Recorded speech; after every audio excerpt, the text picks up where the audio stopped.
கிட்டத்தட்ட 4 மணி நேரம் ஆகுது. அவள் உண்மையிலேயே அவர் வந்து மறையாமல் இருக்காரு, தரைமறைனா வெளியில் வந்து பேட்டி கொடுக்கலாம், வழக்கமாக ஆகுனா ப்ரெஸ் மீட்டிங் மூக்க நீட்டு வரல, தலையை நீட்டு வரல, அதெல்லாம் எதுவும் நான் உட்காந்து தான் போய் சொல்கிறாங்கன்னு சொல்லிட்டு போகலாம்.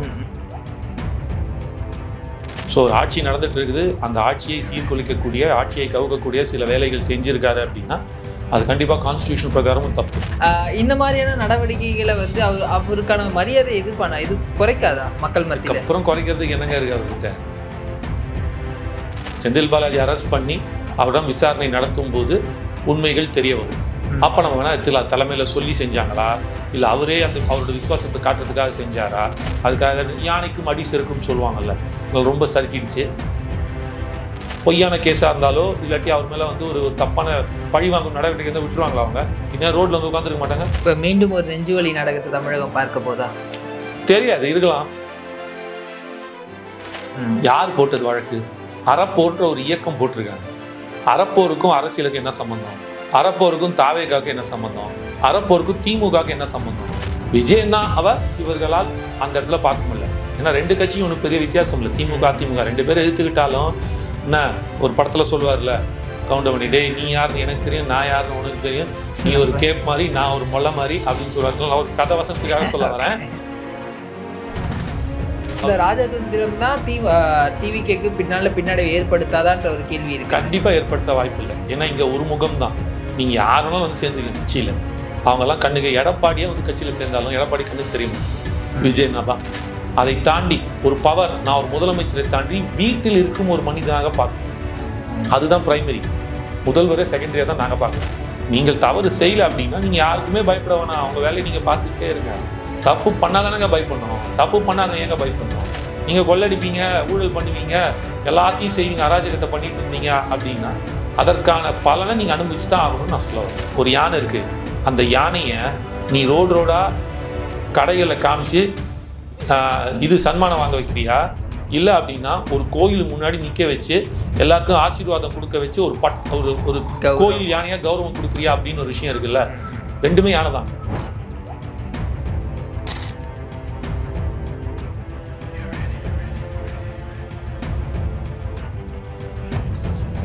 ஜாம்பவான் டிவி நேயர்களுக்கு வணக்கம். இன்று நம்மிடையே தமிழ்நாடு இளைஞர் கட்சியிலிருந்து தாவேக ஆதரவாளரான திரு காமேஷ் அவர்கள் தான் இணைஞ்சிருக்காரு. வணக்கம் சார். வணக்கம் பிரதர். காலையிலேருந்து ஒரு நியூஸ் வந்து சர்க்குலேட் ஆகிட்டே இருக்கு சார். திரு செந்தில் பாலாஜி வந்து தலைமறைவாக இருக்காரு, அவர் தமிழக போலீஸார் வந்து தேடிட்டு இருக்காங்க, அவர் வந்து கைது பண்ணுவதற்கான நடவடிக்கைகள் வந்து ஈடுபட்டு இருக்காங்கன்ற மாதிரியான செய்திகள் வருது. அது உண்மையா? அதுக்கு பின்னாடி இருக்கக்கூடிய காரணம் உண்மையாக தான் இருக்கணும், இல்லைன்னா எப்படி வந்து மீடியாவில் வரும்? அவர் அப்படி அந்த மாதிரி மீடியாவில் நானுமே மார்னிங் பார்த்துட்டேன். கிட்டத்தட்ட 4 மணி நேரம் ஆகுது. அவள் உண்மையிலேயே அவர் வந்து மறையாமல் இருக்காரு, தரைமறைனா வெளியில் வந்து பேட்டி கொடுக்கலாம், வழக்கமாக ஆகுனா ப்ரெஸ் மீட்டிங் மூக்க நீட்டு வரல, தலையை நீட்டு வரல, அதெல்லாம் எதுவும் நான் உட்காந்து தான் இருக்கேன், போய் சொல்கிறாங்கன்னு சொல்லிட்டு போகலாம். சொல்லாமல் இருக்கிறாங்க அப்படின்னா அதுலேருந்து நீங்கள் பார்க்கணும், கண்டிப்பாக ஏதோ ஒரு இஷ்யூ, அதனால தலைமறைவாக இருக்கார் போல இருக்குன்னு தான் காட்டுது. அவருடைய தம்பி அசோக்கும் வந்து அவர் வழக்கமாக அப்படிதான். அவர் நினச்சா அப்படி உள்ள வருவார், நினச்சா பண்ணுறவங்கள உள்ள பூந்துப்பார், எங்கே இருப்பாருன்னு அதை போன ஆட்சியில் அது நடக்கலாம். இந்த ஆட்சியில் அதெல்லாம் நடக்க வாய்ப்பு இல்லை. விரைவில் அவரை கைது செய்யறதுக்கான வாய்ப்பு நிறைய இருக்கு. அப்படிதான் நான் பார்க்குறேன். இந்த வழக்கு அப்படின்றது வந்து தாவேகா எம்எல்ஏக்கு பேரம் பேசின வழக்கா இல்லை வந்து வேற வழக்குகள் சேர்த்து? இப்போ வந்து அதான் மெயின் வழக்கு. இப்போ வந்து தாவேகா ஆட்சியை கலைப்பதற்காக ஏதோ ஆப்ரேஷன் ஸ்பீக்கர், ஓகே, அதுக்கான வழக்காக தான் நான் பார்க்குறேன். மெயினாக அதுக்கு தான் இப்போ அரெஸ்ட் பண்ணுறதா நான் பார்க்குறேன். இப்போ இந்த மாதிரி திமுக மற்ற வழக்குகள் எல்லாமே பார்த்தீங்கன்னா அது வந்து அமலாக்கத்துறையில் வருது. ஸோ அதனால் அது ஒரு பெரிய இஷ்யூ கிடையாது. அதுக்கான அதுவும் ப்ராப்ளம் தான், பட் அது இந்த அளவுக்கான ஒரு வீரியமாக இருக்காது. பட் இது வந்து ஒரு ஆட்சியை கலைக்கக்கூடிய ஒரு பேரமான சில விஷயங்கள் பண்ணியிருக்காங்க இல்லையா. இது வந்து வேறு மாதிரியான இதில் இருக்குன்னு எஃப்ஐஆர் நம்ம பார்க்கல, நானே ஒன்றும் பார்க்கல. அது எஃப்ஐஆர் என்ன வந்திருக்குன்னு செக் பண்ணோம். ஸோ நிச்சயமாக இது வந்து ஒரு கண்டனத்துக்குரிய விஷயமாக பார்க்கப்படுது. ஸோ ஒரு ஆட்சி நடந்துட்டு இருக்குது, அந்த ஆட்சியை சீர்குலைக்கக்கூடிய, ஆட்சியை கவுக்கக்கூடிய சில வேலைகள் செஞ்சுருக்காரு அப்படின்னா அது கண்டிப்பாக கான்ஸ்டியூஷன் பிரகாரமும் தப்பு. சரிங்களா? சட்டப்படி அது மிக தவறான ஒரு விஷயமும் கூட. ஸோ இந்த கேஸ் அதான் இதில் என்னென்ன கேஸில் அவங்க கொண்டு வராரு உள்ள எஃப்ஐஆரில் இத்தனை கேஸ், செக்ஷன் 40, 45, 80, 85 இப்படி லைனாக போட்டு இதுக்காகன்னு போடுவாங்கல்ல, இதெல்லாம் இனிமேல் தான் எஃப்ஐஆரில் பார்க்கணும். வந்ததுக்கப்புறம் அவர் அரெஸ்ட்டுக்கான வேலைகள் தான். அதனால் மேபி அவர் அதனால தான் அரெஸ்ட் பண்ணுறாங்க. ஒரு எம்எல்ஏ வேறு ஆகுது, ஒரு எம்எல்ஏ அரெஸ்ட் பண்ணுறது சாதாரண விஷயம் இல்லைல்ல. அப்போ அது வந்து ஹவுஸ் ஆஃப் இதில் போயிட்டு ஸ்பீக்கர் கிட்ட வந்து நம்ம இது வாங்கியாகும், பர்மிஷன் வாங்கியாகும். அதுவும் ஒரு இதில் இருக்குது, ப்ரோட்டோக்கால் இருக்குது. ஸோ அதெல்லாம் பார்க்கும்போது நிச்சயமாக இது வந்து ஒரு சீரியஸான கேஸாக தான் இருக்கும்னு நினைக்கிறேன். பார்ப்போம். இல்லை, ஒரு முன்னாள் அமைச்சராக இருந்திருக்காரு, எம்எல்ஏவாக இருந்திருக்காரு அப்படின்னும் போது இப்படி இருக்காரு அப்படின்னும் போது இந்த மாதிரியான நடவடிக்கைகளை வந்து அவருக்கான மரியாதை இது குறைக்காதா மக்கள் மத்தியில்? அப்புறம் குறைக்கிறதுக்கு என்னங்க இருக்குது அவர்கிட்ட? மரியாதைன்னா அரசியலில் அதெல்லாம் அதான் சொல்லியிருக்காங்க நிறையா பேர். அது சும்மாங்க, அதெல்லாம் வேஸ்ட். அது அவங்களுக்கு அதெல்லாம் தெரியாது. அவங்களுக்கு மரியாதை தெரியாது, அப்புறம் தன்மானம் கிடையாது, இதெல்லாம் எதுவுமே இருக்கக்கூடாது அரசியல்வாதினா அப்படின்றத ஒரு தெளிவாக ஒரு சுற்றி காமிச்சிடுற மாதிரியான ஒரு அரசியலை செஞ்சிட்ருக்காங்க அவங்க. எனக்கு வந்து என்ன சொல்கிறதுன்னு புரியல. அந்த எண்ட் பாயிண்ட் அவங்க யாரையோ குளிர்விக்கிறதுக்காக, யார்கிட்டயோ நல்ல பேர் இருக்கிறதுக்காக, யார்கிட்டயோ தங்களை வந்து இது பண்ணி கொடுக்கறதுக்காக எந்த அளவுக்கு போக முடியுமோ அந்த விசுவாசத்தை காட்டுறதுக்காக போயிருக்காங்க. பட் அது எல்லாமே பேக் ஃபயர் ஆகும் அப்படின்றது வரும் காலங்களில் தெரியும். இது தலைமையிலேருந்து சொன்ன இதுவாக இருக்குமா, இல்லை இவங்களே தன்னிச்சையாக? அது எனக்கு தெரியாது. அது நம்ம தெரியாமல் நம்ம பேச முடியாது. செந்தில் பாலாஜி அரெஸ்ட் பண்ணி அவரிடம் விசாரணை நடத்தும் போது உண்மைகள் தெரிய வரும். அப்போ நம்ம வேணால் தலைமையில் சொல்லி செஞ்சாங்களா, இல்லை அவரே அவரோட விசுவாசத்தை காட்டுறதுக்காக செஞ்சாரா, இல்லை நான் யாருன்னு காட்டுறேன் பார், அரசியலை நான் நினச்சது எது வேணாலும் செய்ய முடியும், அவர் என்ன நினச்சிருக்கலாம், மேபி நான் டோக்கன் கொடுத்து டிடிவியை தினகரன் ஜெயிக்க வச்சேன் ஆர்கே நகர் இடைத்தேர்தலில். அடுத்த இடைத்தேர்தலில் வந்து ஈரோடு கிழக்கில் வந்து அதே மாதிரி வந்து ஒரு இதை அடித்து அங்கே உட்காத்தி வச்சு, அதே மாதிரி ஷெட் அடித்து உட்காத்தி வச்சு அங்கே ஜெயிக்க வச்சேன். விதவிதமான முயற்சிகள் எடுத்து அவரோட அரசியல் திறமையும் புலமையும் காமிச்சவரில் இதே மாதிரி இங்கேயும் காட்டலாம்னு நினச்சிருப்பார் போல இருக்கு. அதுக்காக யானைக்கும் அடி செருக்கும் சொல்லுவாங்கல்ல, ரொம்ப சறுக்கிடுச்சு. வரும் காலங்களில் தான் அது என்ன அப்படின்றது நமக்கு தெரிய வரும். நிச்சயமாக அவர் யார் மூலமாக சொல்லியிருந்தாலோ இல்லை அவரே செஞ்சிருந்தாலோ தவறு தான்.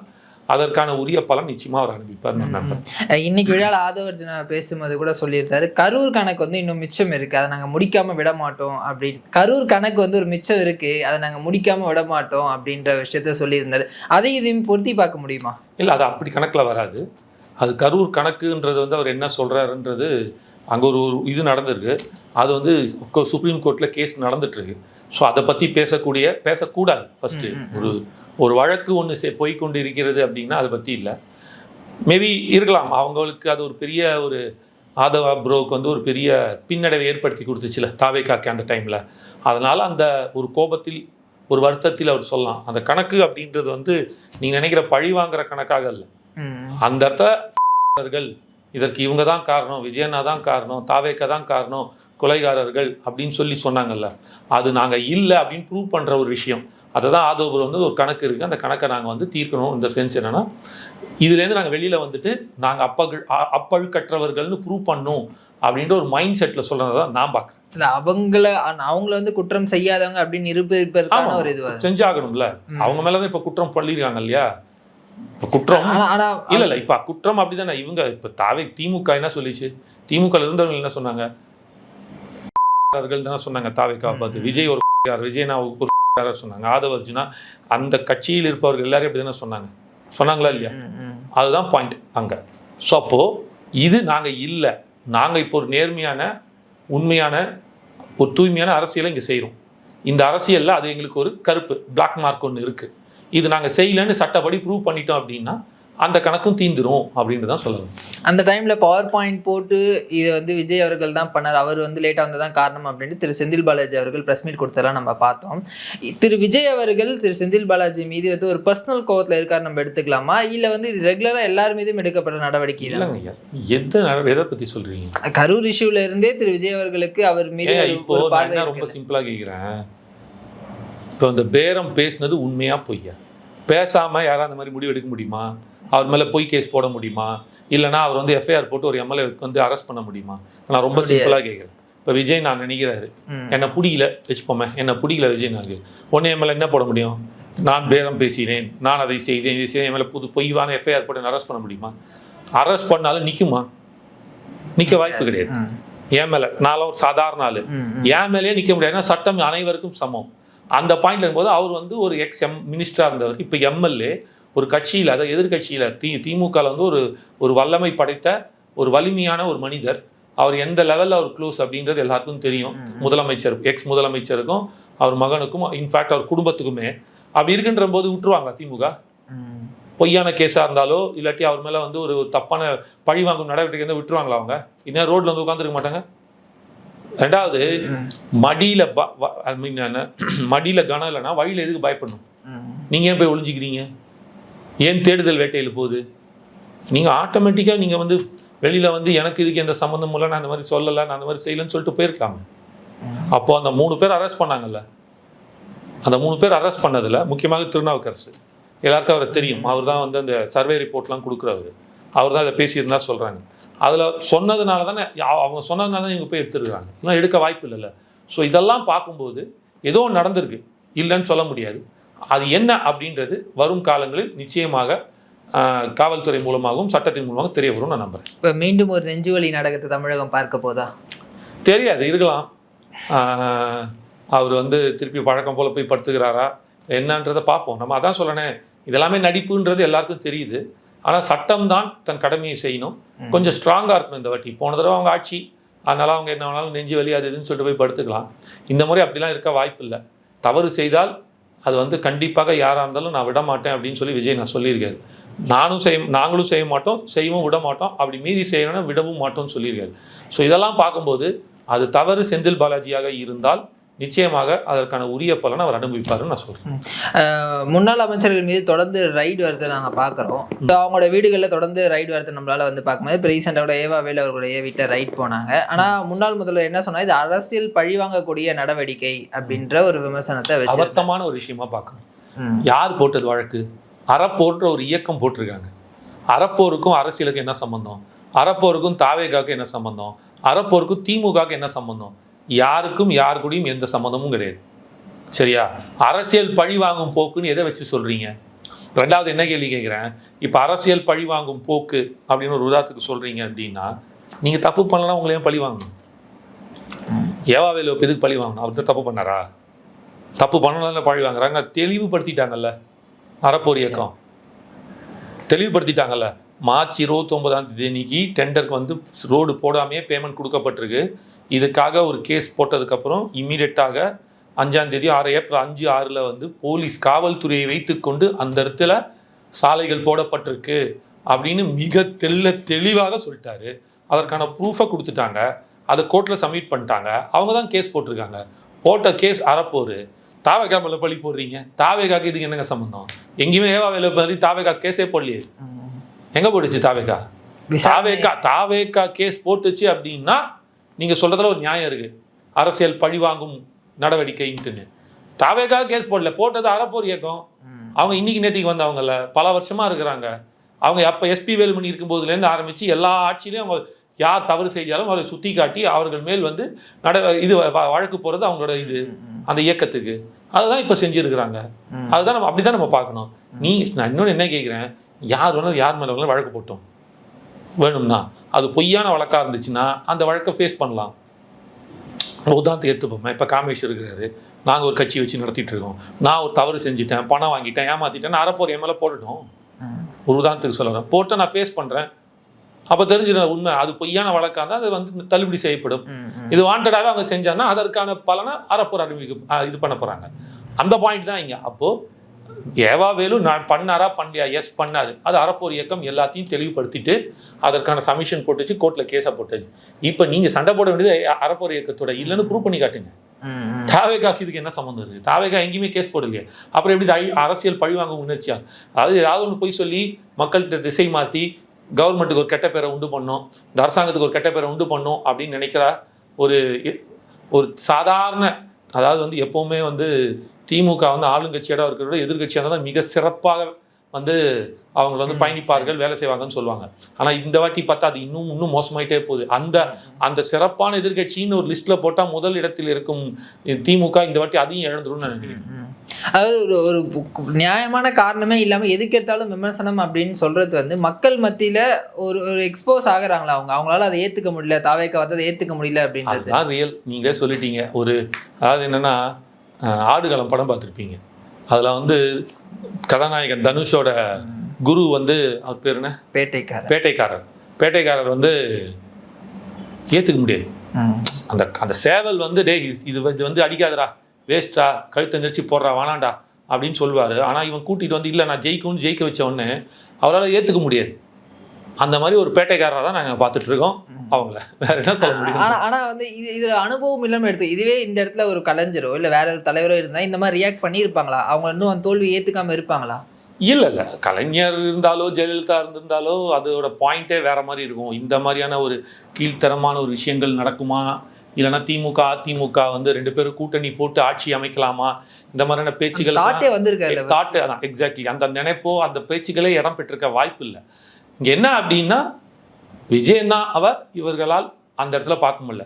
ஏன்னா 2 கட்சியும் ஒன்றும் பெரிய வித்தியாசம் இல்லை. திமுக அதிமுக 2 பேரும் எதிர்த்துக்கிட்டாலும் என்ன ஒரு படத்தில் சொல்லுவார்ல கவுண்டமணி, டேய் நீ யாருன்னு எனக்கு தெரியும், நான் யாருன்னு உனக்கு தெரியும், நீ ஒரு கேப் மாதிரி நான் ஒரு மொல்லை மாதிரி அப்படின்னு சொல்லுவாங்க. நான் ஒரு கதை வசனத்துக்காக சொல்ல வரேன், மற்றபடி வேற யாரையும் குறிப்பிட்டு சொல்ல ஒரு ஃப்ளோக்கு அப்படி பேசுவாங்க இல்லையா. அந்த மாதிரி இவங்க 2 பேருமே வந்து 2 திராவிட அரசியல் மாற்றி மாற்றி இருந்ததுனால இவர்களால் வேற ஒருத்தரை அந்த இடத்துல பார்க்க முடியல. அதை உடைத்து எரிந்து இந்த ஒரு பெரிய சகாப்தத்தை வரலாறையே உருவாக்குன இந்த 2 கட்சிகளும் மாற்றி மாற்றி ஆண்டு தமிழகத்துக்கு இதை வந்து பார்க்கக்கூடிய. இப்போ ஒருவேளை எடப்பாடி ஜெயிச்சிருந்தா வச்சுங்களேன், திமுக சும்மாவே இருந்திருக்கும். திருப்பி ஸ்டாலின் ஜெயிச்சிருந்தாருன்னா, ஸ்டாலின் ஐயா ஜெயிச்சிருந்தாருன்னா எடப்பாடி அமைதியாக உட்காந்து வழக்கம் போல ஒரு அரசியல் பண்ணிட்டு இருப்பாங்க. இப்போ என்னன்னா இப்போ இவர் வந்தவொடனே இவங்க எல்லா கேஸும் நோண்டாருவாங்க. ஏன்னா இவர் இருக்கும்போது அவரை காப்பாற்றுவார், அவர் இருக்கும்போது இவர் காப்பாற்றுவார். இப்போ 2 பேரும் வெளில போயிட்டாங்க.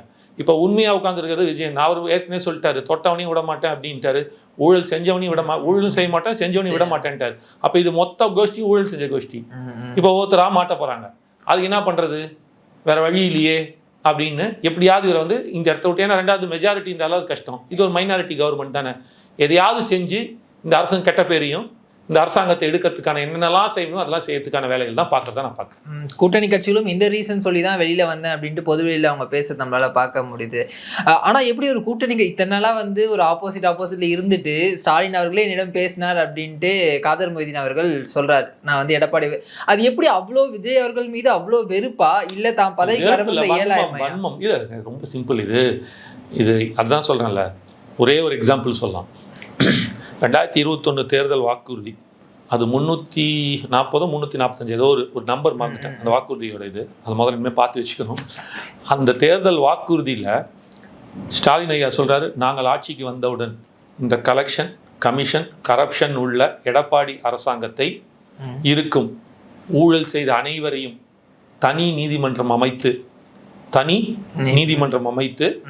உரிய நடவடிக்கை தக்க தண்டனை வாங்கி கொடுக்கப்படும் இந்த அரசாங்கத்தின் மூலமா அப்படின்னு சொல்றாங்க. சரியா? இப்போ இவர் இந்த 2026 இவர் தேர்தல் வாக்குறுதி என்ன கொடுக்குறார், இந்த திமுக ஆட்சியின் கலெக்ஷன் செஞ்சாங்களா, அவங்க சொன்னவங்க செய்யலை. ஒரு அரசாங்கத்தை, அது ஒரு நீதிமன்றத்தை கூட அமைக்கல, தனி நீதிபதியை கூட ஒரு நீதிமன்றம் போட்டு அதை கூட கேஸ் அப்புறம் அதுக்கான ஒரு ஃபார்மாலிட்டி கூட ஸ்டார்ட் பண்ணல. இப்போ இவங்க இந்த 2026 எடப்பாடி என்ன சொல்றாரு, நாங்கள் ஆட்சிக்கு வந்தவுடன் கலெக்ஷன் கமிஷன் கரப்ஷன் அப்படி இல்லை, அவங்க கலெக்ஷன் கமிஷன் கரப்ஷன், இவர் கரப்ஷன் கலெக்ஷன் கமிஷன் மாத்திட்டார். அது பூ புஷ்பம், புரியுதா? ஒன்னே கிடையாது, 2 பூ புஷ்பம். அந்த மாதிரி சொல்லி இவர் என்ன சொல்றாரு, நாங்கள் வந்தால் திமுகவில் இருக்கும் ஊழல் செய்த அனைத்து எம்எல்ஏ அமைச்சர்களையும் கண்டிப்பாக சிறைக்கு தள்ளுவேன். என்ன இதே மாதிரி தனி 2 பேர் சொன்னாங்க. அப்போ அவர் சொன்னதும் செய்யலை, இவர் சொன்னதும் செய்யலை. 2 பேரும் பூச்சாண்டி காமிச்சிருந்தாங்க. 2 பேரையும் மக்கள் தூக்கி போட்டு விஜயனாவை தேர்ந்தெடுத்தாங்க. இப்போ இவங்க 2 பேருக்கு என்னாச்சு, பயம் வந்துடுச்சு.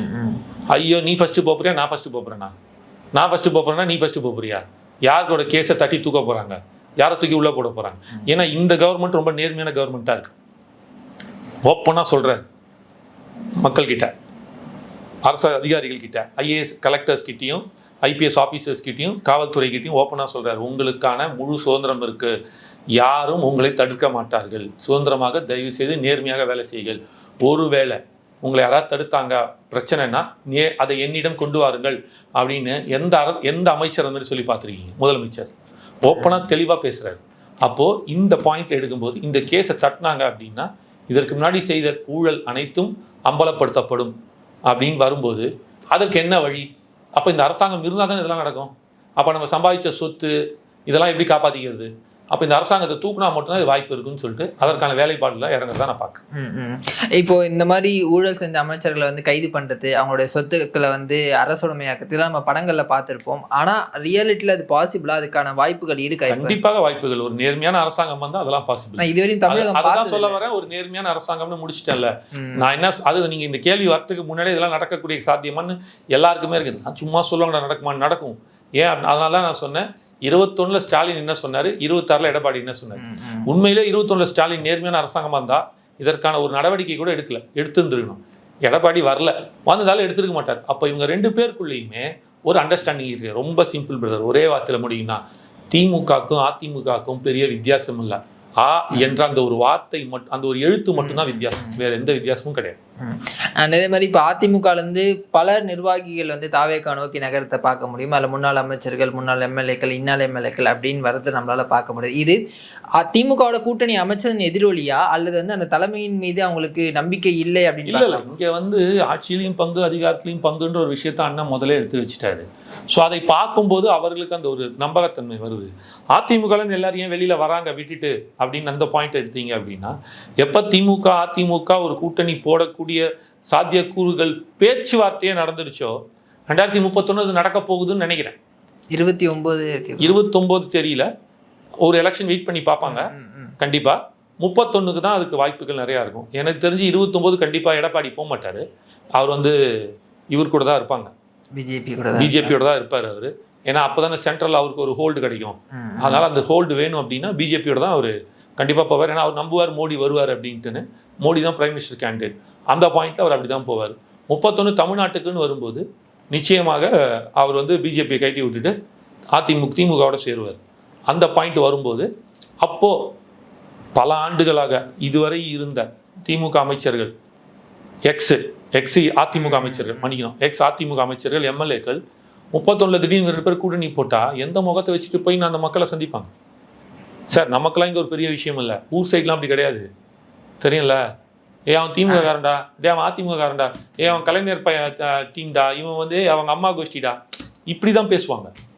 ஊர் சைடில் கிராமத்துலாம் பார்த்தீங்கன்னா அவங்க அம்மா கோஷ்டிடா அவங்க அப்படிம்பாங்க. இவர் வந்து தாத்தா ஆட்கால்றா இவங்கெல்லாம்.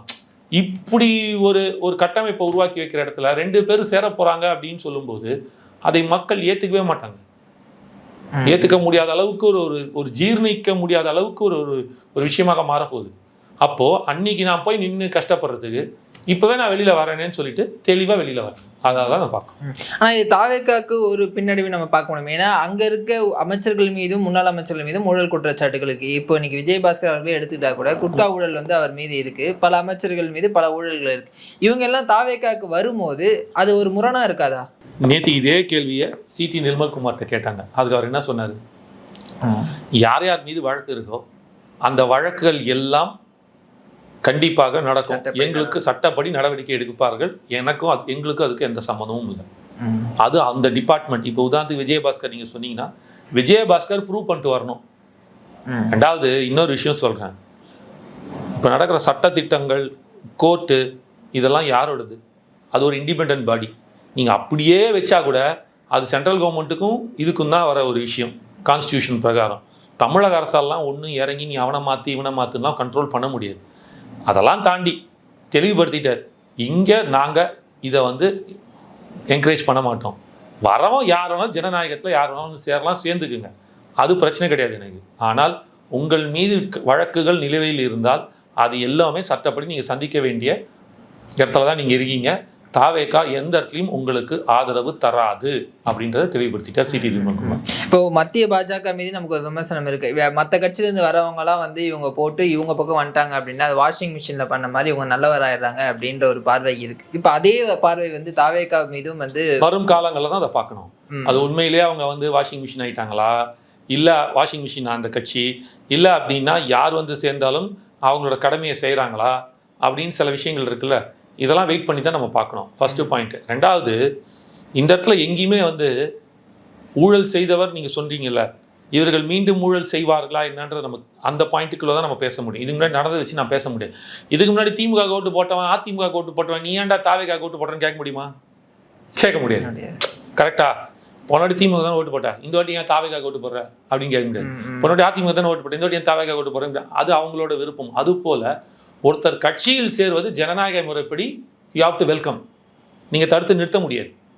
விஜயபாஸ்கராக இருக்கட்டும், எம்ஆர் விஜயபாஸ்கரோ, சிஜே விஜயபாஸ்கரோ, கடம்பூர் ராஜுவோ, யாரோ எக்ஸோ ஒய்யோ யார் வந்து கட்சியில் சேர்றான்னாலும் இல்லை நீ என் கட்சியில் சேரக்கூடாதுன்னு நான் தடுக்க முடியாது.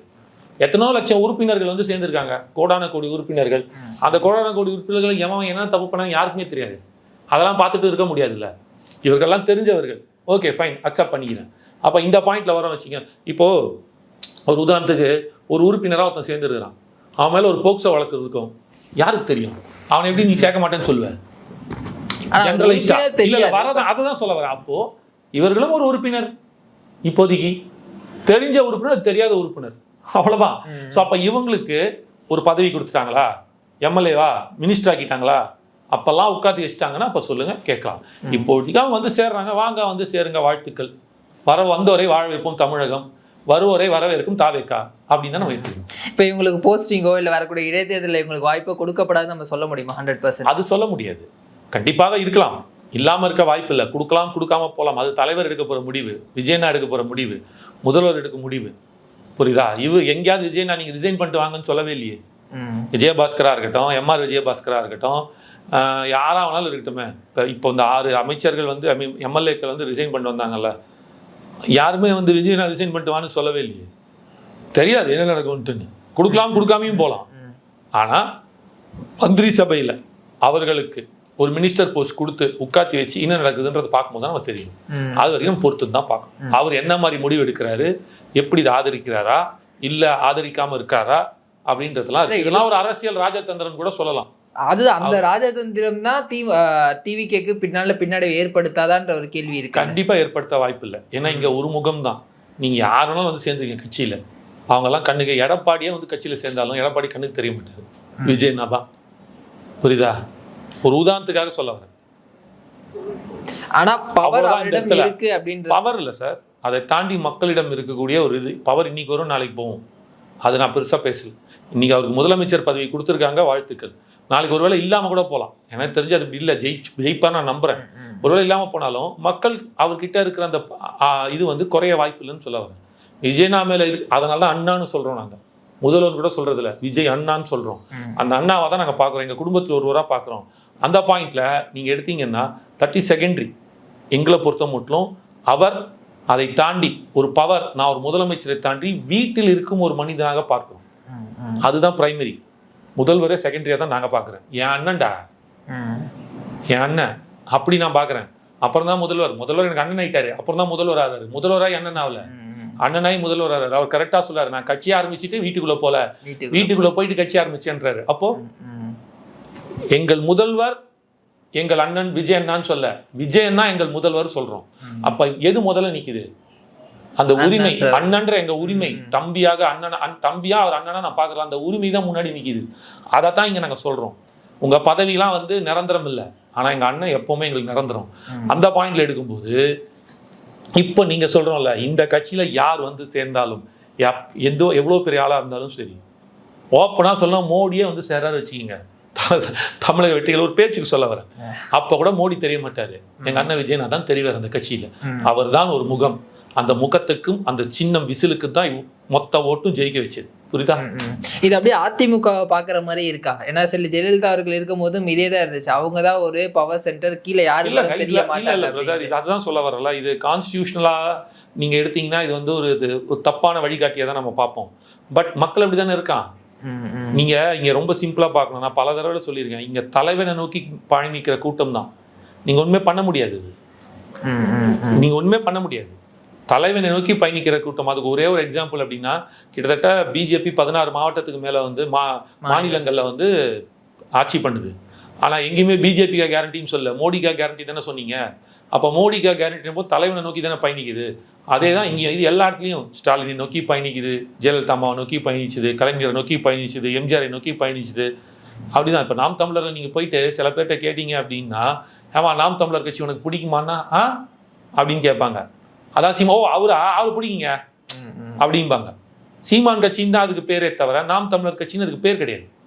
தெரியாது, நிறைய பேருக்கு தெரியாதுல, பேர் கிடையாது, நிறைய பேருக்கு தெரியல. மக்களோட முகம் தான் அவங்களோட அந்த ஒற்றை முகம் முன்னாடி நிக்குது. அந்த மாதிரி தான் இவருக்கும். அது இவங்களுக்கு கொஞ்சம் கம்மியா இருக்கு. இவங்க 5வது படிக்கட்டில் நிக்கிறாங்க, அவர் மேல் உயரத்துல 10வது படிக்கட்டில் நிக்கிறாரு. அதனால அது ஒரு பெருசா தெரிய வருது. இதுதான் பாயிண்ட். அப்ப இந்த இடத்துல எதுவுமே யார் கேண்டிடேட்டு, யார் எம்எல்ஏ, இதெல்லாம் செகண்டரி. ஃபர்ஸ்ட் யாரு, பிரைமரி யாரு, விஜய்னா விசில் சின்னம், அவ்வளவுதான். இந்த 2 நோக்கி மட்டும் தான் மக்கள் பயணிச்சாங்க. அதனால அவரே சொன்னார், 234 தொகுதியிலையும் மதுரைக்கு நான் தான் விஜய், இதில் வந்து மதுரை கிழக்கு, மதுரை மேற்கு, திண்டுக்கல், எங்கே போனாலும் நான் தான், என் முகம்தான் அப்படின்னு சொன்னார்ல, அதுதான் இங்கே ஞாபகம். இப்போ திமுகவுடன் பயணிச்ச எல்லா கூட்டணி கட்சிகளும் இன்னைக்கு வந்து வெளியேறிட்டாங்க. அவங்க எல்லாமே தாவேகா பக்கம் இருக்காங்க. நேற்று கூட ஒரு மீட்டிங்லாம் கூட நடந்துச்சு. ஒரு புது கூட்டணி தமிழகத்தில் உருவாகுது அப்படின்னு நம்மளால பார்க்க முடியுது. ஒரு புறம் திமுக வந்து தனித்து விடப்பட்டது அப்படின்னு நம்ம பார்த்தா கூட, இன்னொரு புறம் இந்த கூட்டணி கட்சிகளால தாவேகானோட பலம் இன்னும் அதிகமாகும்னு எதிர்பார்க்கலாமா? 100% அதிகமாக. திமுக இவ்வளோ நாள் ஆட்சியில் இருந்ததும் இவ்வளோ நாள் இதில் இருந்ததுக்கு காரணமே வந்து அந்த கூட்டணியோட பலம். இப்போ விஜயனாவோட பலமும் கூட்டணியோட பலமும் சேரும்போது அது ஒரு சூப்பர் பார்ட்டியாக மாறும். ஸோ அசைக்க முடியாத, தோற்கடிக்கவே முடியாத ஒரு ஸ்ட்ராங்கான வலுவான கட்சிகளாக, கூட்டணியாக, ஒரு அமைப்பாக, கூட்டணி கட்சி அமைப்புகளாக இருக்கும்ன்றதை நம்புறேன். ஆனால் இந்த கூட்டணி கட்சி தலைவர்கள் எல்லாமே திரு விஜய் அவர்கள் பக்கம் போனது வந்து இன்னொரு புறம் எப்படி பார்க்கப்படுது அப்படின்னா, திமுக அமைச்சர்கள் மீது எந்த நடவடிக்கையும் எடுக்காமல் இருப்பதற்காக இவங்களாம் போயிருக்காங்க. அந்த மாதிரியான ஒரு சூழல் வரும்போது திரு விஜய் அவர்களிடம் பேசி சமாதானப்படுத்துவதற்காக போயிருக்காங்க அப்படின்னு பார்க்கப்படுது. நான் இதுக்கு முன்னாடி திரு முக்தார் அவர்களை அரெஸ்ட் பண்ணும்போது திருமாவளவன் அவருக்கு ஆதரவாக பேசினார். அவர் வந்து கைது பண்ண வேணாம் அப்படின்னு சொன்னார்ன்ற மாதிரியான செய்திகள் வந்துச்சு. இது அப்படி எடுத்துக்கலாமா? இது அப்படி பார்க்கவே முடியாதுல்ல. நீங்கள் அப்படி பார்த்தீங்கன்னா இப்போ ஏன் செந்தில் பாலாஜி அரெஸ்ட்டு, ஏன் அவளுக்கு வந்து இது போகுது? அப்பலாம் இல்லைங்க. சட்டம் அதோட கடமையை செய்யும். நீங்கள் சட்டம் வந்து ஒரு இண்டிபெண்ட் பாடி, கான்ஸ்டியூஷனாக நீங்கள் வந்து பார்த்தீங்கன்னா அவங்க சட்டம் வந்து தனியாக ஒரு இண்டிபெண்ட் பாடி. அதாவது நான் சொல்கிறது நீதிமன்றம். சட்டம்னா இன்சென்ஸ் நீதிமன்றத்தை சொல்கிறேன். ஒரு இண்டிபெண்ட் பாடி. அவங்க யார் கண்ட்ரோல்குள்ளேயும் வரமாட்டாங்க. மோடியை நினைச்சாலும் கண்ட்ரோல் பண்ண முடியாது. புரியுதுங்களா? நம்மளோட பிரதம மந்திரி மோடியை நினைச்சாலும் கண்ட்ரோல் பண்ண முடியாது. இன்ஃப்ளூயன்ஸ் பண்ணலாம், அது இருக்குது, நான் இல்லைன்னு சொல்ல மாட்டேன். அவங்களோட இன்ஃப்ளூயன்ஸ் நிறையாவே இருக்குது, அதில் மாற்றுக்கிறது கிடையாது. இருப்பினும் இங்கே நம்மளோட வேலை அது இல்லைன்னு சொல்ல வரேன். நீங்கள் தவறு செய்யலை அப்படின்னா நீங்கள் யாருக்குமே பயப்பட வேணாம். அவங்க வேலையை நீங்கள் பார்த்துக்கிட்டே இருங்க. தப்பு பண்ணாதானங்க பயப்படணும். தப்பு பண்ணாதான் ஏங்க பயப்படணும்? இப்போ உதாரணத்துக்கு நல்ல கண்ண ஐயா இருக்காரு வச்சுப்போமே, அவர் ஒரு எம்எல்ஏவாக உட்காந்துருக்காரு. இப்போ அவர் மேலே நடவடிக்கை எடுப்பாரா விஜய்னா? எடுக்கவே முடியாது. அவ்வளோ நேர்மையான, அவ்வளோ தங்கமான ஒரு மனிதர். அந்த மாதிரி நீங்கள் இருந்தீங்கன்னா உங்களுக்கு எந்த பிரச்சனையும் இல்லை. நீங்கள் கொள்ளடிப்பீங்க, ஊழல் பண்ணுவீங்க, எல்லாத்தையும் செய்வீங்க, அராஜகத்தை பண்ணிட்டு இருந்தீங்க அப்படின்னா அதற்கான பலனை நீங்கள் அனுபவிச்சு தான் ஆகணும்னு நான் சொல்ல வரேன். அந்த பாயிண்ட்டாக நம்ம பார்க்கணும். இப்போ இவர்கள் உட்கார்ந்து அவங்களை வந்து காம்பன்சேட் பண்ணுறதுக்கோ இல்லைனா வந்து பேலன்ஸ் பண்ணுறதுக்கான வேலைகள் கிடையாது. இந்த இடத்துல ஆட்சியிலையும் பங்கு, அதிகாரத்திலையும் பங்கு. இதுவரை திமுக, அதிமுக சக கூட்டணி கட்சிகளுக்கு எந்த வாட்டியும் ஒரு இடத்துல கூட பங்கு கொடுக்கல, ஆட்சியிலையும் அதிகாரத்திலையும். அதை விஜய்னா கொடுத்து ஒரு உண்மையான ஜனநாயகத்தை உருவாக்கியிருக்காரு. இதுதாண்டா அரசியல், இதுதாண்டா உண்மையான ஜனநாயகம்ன்றத ப்ரூவ் பண்ணியிருக்காரு. அந்த ப்ரூவன் ரெக்கார்டில் தான் எல்லாருமே நினைக்கிறாங்க, ஓ இப்படி தான் நம்ம இருந்திருக்கணும், நம்ம தப்பு பண்ணிட்டோம், யாருக்கோ ஒருத்தருக்கு அடிமையாக வாழ்ந்துட்டோம், ஒரு மன்னர் ஆட்சிக்கும் ஒரு சர்வாதிகாரத்துக்கும் நம்ம அடி பண்ணிச்சுட்டு உட்காந்துருக்கோம், நமக்கே தெரியாமல் இருக்குது. இங்கே காமிச்சிட்டான் பாரு ஒரு மனுஷன் உண்மையான ஜனநாயகம் என்னன்றது, என் பவர் என்னன்னு காமிச்சிட்டான். ரொம்ப சிம்பிள் பிரதர். ஒரு யானை இருக்குது, அந்த யானையை நீ ரோடாக கடைகளில் காமிச்சு இது சன்மானம் வாங்க வைக்கிறியா, இல்லை அப்படின்னா ஒரு கோயில் முன்னாடி நிற்க வச்சு எல்லாருக்கும் ஆசீர்வாதம் கொடுக்க வச்சு ஒரு கோயில் யானையா கௌரவம் கொடுக்குறியா அப்படின்னு ஒரு விஷயம் இருக்குல்ல. ரெண்டுமே யானை தான்.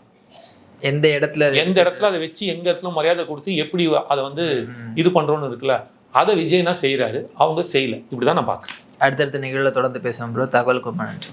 Thank you bro.